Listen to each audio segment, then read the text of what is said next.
Go. And we're back.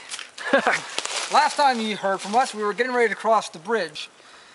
We got about, I would say a quarter of the way across and decided to turn back because there was more ties than missing that we thought. So we said, not today. And the ones that were there weren't as cool as they look when you step on them. So stay off that bridge is what we're trying to say. Well, there's a building on the other side of that bridge we want to get to, but... And we will. We have another plan to get to it, but not today. So we came right up from the bridge, and this is the other side of the Dunkard Creek. This is the Poland Mine coke ovens. Many, many blogs about this from us, other people. The first blog was the coke ovens. Trip's first blog, first foray into blogging with this. So anyway. I remember my first blog. This was built a long time ago. I can't tell you when. I can't tell you when it closed down, but in pretty good shape. These are pretty unique ovens because you can see right through here, they have the capability to be loaded from on both sides, loaded and unloaded. We found parts of a railroad track up on the hill there that were been bulldozed over, which probably carried the coal from the Poland mine down to this area right here. The tracks, you take a picture of those tracks, Chip? Yes, I did. So you'll see that, and then it came down through here. Now coke can be loaded, unloaded from both ends here of this oven. This is a very big oven, a very big tunnel. Most of the ovens that we go to and see are beehive coke ovens, just one entry anyway. And you can see the mortar that's still in place here, because how they do it, they would dump coal in from the top, and usually by a rail car, a Larry car, as they call them in the industry. And they put the coal in, light the fire, and then they mortar this up with these blocks that you see laying around here. This was probably one of them.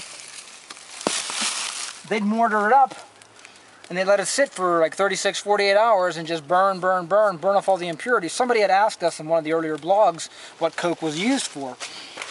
Coke is a byproduct of coal after burning it, and it burns off all the impurities that the coal has, because in the steel industry, they want less impurities as possible to make a hotter fire and stuff, and that's what the coke industry was for.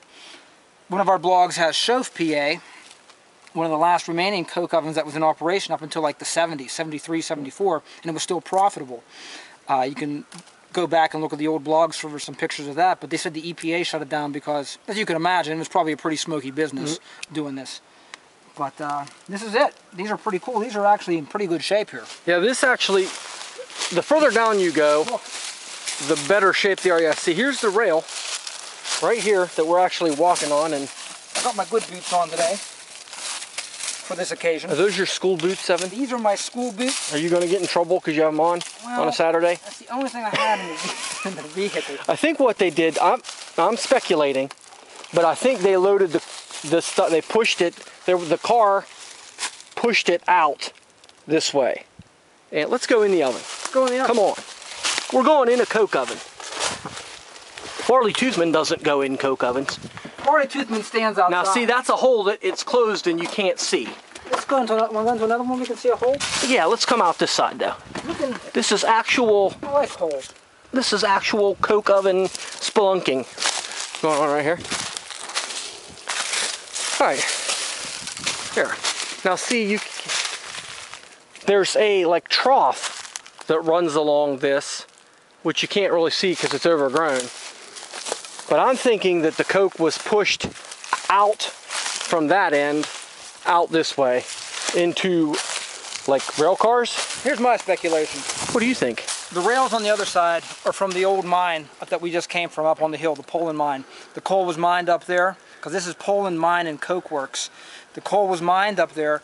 It was delivered on the other side of the rails we just saw. And then after it was made, it was pushed through here and taken away, whisked away. Whisked, if you will. And taken right down, because the Mon River's a quarter of a mile away. Yeah. The mighty Mon. And I'm pretty sure railroad tracks ran through here. The wall, there's like a man-made full on right here. Yeah. The train could have ran right across here too. So. But now they're numbered over here. I never noticed that. Where? Right above. This is number what? 40? Look at that. Is that 40? That is a 40. I'd like a 40 right about now. A 40 of malt liquor. It's smooth. That's cool. All the times I've ever been down here, I've never noticed the numbers above the oven. It must, maybe it's every 10 or something. Well, you're right, because that's just 40, and there's no 41 or 39. And there's some sort of, is that an insulator maybe? Yeah. Or an old light fixture, perhaps? Something to do, that looks like a cable may have ran along there. Don't know. Once again, we're speculating. The guys from StuffThat'sGone.com have a lot of good coke oven videos and pictures and knowledge. So stop by and visit them, because we do. A lot of our information we get is from other websites. CoalCampUSA.com is like the greatest coal mining website for stuff in this region. And we're going to plan a trip to the Penn State Museum. Is it Fayette, Evan? Fayette campus, Penn State Fayette. They do, like Connellsville, PA. They've got a lot of coal mining stuff over there, so we're going to go see them one day and blog about it. Would you like to blog about it? I'll help you compose a blog. Let's take a look at this coke oven that crashed and burned. This is crazy. You still filming? I am. We're probably going to have to edit this somehow. This coke oven fell down. You can imagine how long they have been abandoned, because look at all the grow up here. And now granted, stuff does grow fast when it's abandoned, but yeah.